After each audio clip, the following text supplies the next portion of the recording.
What's going on, guys? It's Hi, and when it comes to chemical decontamination or iron removers, CarPro Iron X is kind of the de facto. This is the most well-known product and likely the most recommended when you look for this type of thing. Because of these things, Iron X was the first iron remover that I ever purchased, and it's the only one that I've ever used. I've tried it, it works, and that's about that. There was really no need to try anything else. However, there is one major drawback with Iron X, and that is the price. This one 500ml bottle cost me $19.99 before tax. After doing some research, I decided to pick this up, Adam's Iron Remover, and this entire 1 gallon jug cost me $39.59. CarPro also makes a 1 gallon jug of Iron X, but that regularly sells for $100, $110 and more. So for about a fourth of the price, I had to give Adam's Iron Remover a try. For this video, I wanted to do a simple, unscientific test, mainly for my own interest, to see if Iron X is really worth the price or can I live with Adam's Iron Remover. For this demonstration, I have this Toyota Corolla. I picked this car not only because I know the owner and he let me borrow it for this test, but because it is a 2016, so it's going on about 4 years old and it's never been decontaminated. This car currently has just over 65,000 miles on the odometer. It is a daily driver and it gets parked outside. With this information, it's obvious that there should be a decent amount of contaminants on the surface of this car. On top of that, this Corolla is white, and that's a huge bonus because we'll be able to see the iron removers in action on this color better than any other. For this video, we are going to be working with the hood. To start off, I've washed the surface and divided the hood into two sections with some masking tape. This is to represent the space in which we'll be applying the products. Iron X would be on the left and Adam's on the right. With both of these products, the directions say to spray them on and leave for up to 5 minutes, but that's really dependent on the weather conditions. You don't want these products to dry on your finish, so just keep that in mind. It's ideal if you're able to apply these products indoors or have a shaded area. I don't have these luxuries, so I'll just have to keep an eye on the products. The directions also recommend that you rub the products in to get a better effect, but I'm not going to do that. We are purely looking at how effective each product is just by being sprayed on.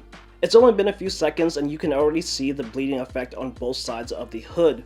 This is common to iron removers and in a sense is a way of showing that the product is working. However, it should be noted that more bleeding doesn't necessarily mean that one product is performing better than the other. The different chemicals can perform and visually be represented in different ways.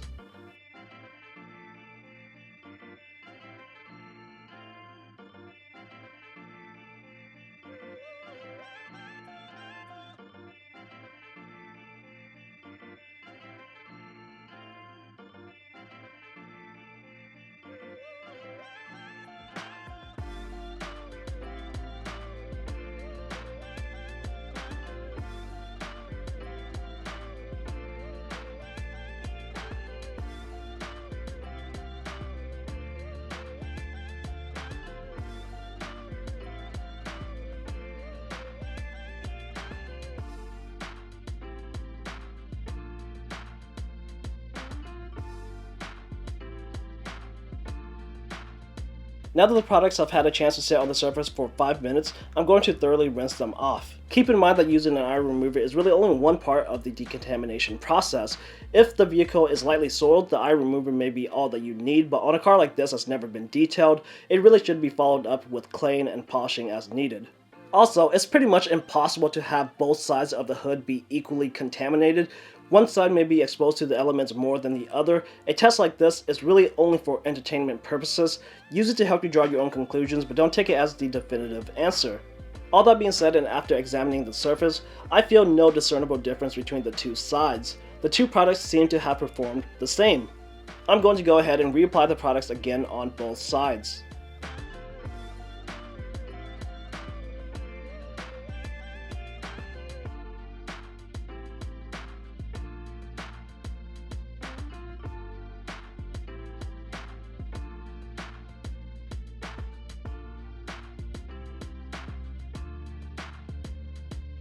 As you can see, the surface is still bleeding on both sides of the hood, showing that there is still contaminants on the surface.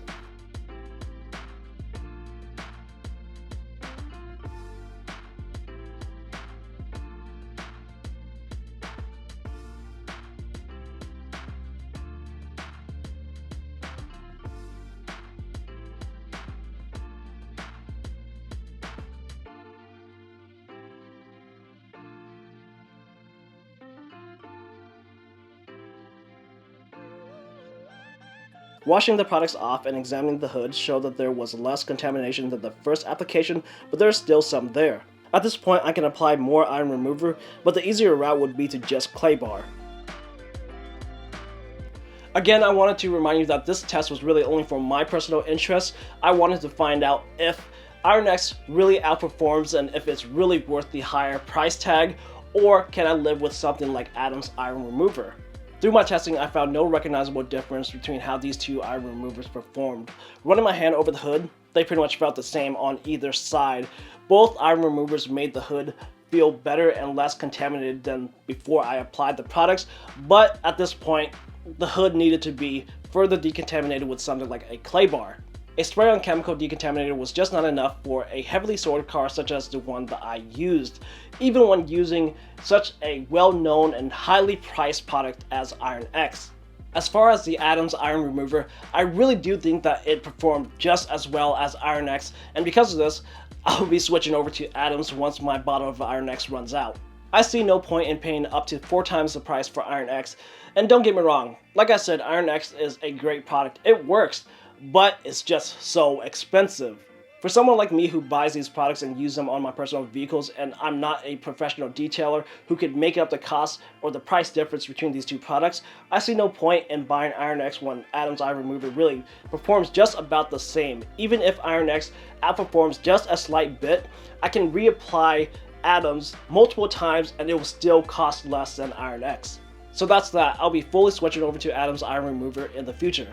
Tell me what you think. Do you think Iron X is worth the price or using some other iron remover? Let me know in the comments down below. If you've enjoyed this video, make sure to give it a thumbs up, share it around, and make sure to subscribe to this channel for more content to come. Thanks for watching this video, and I'll see you guys in the next one.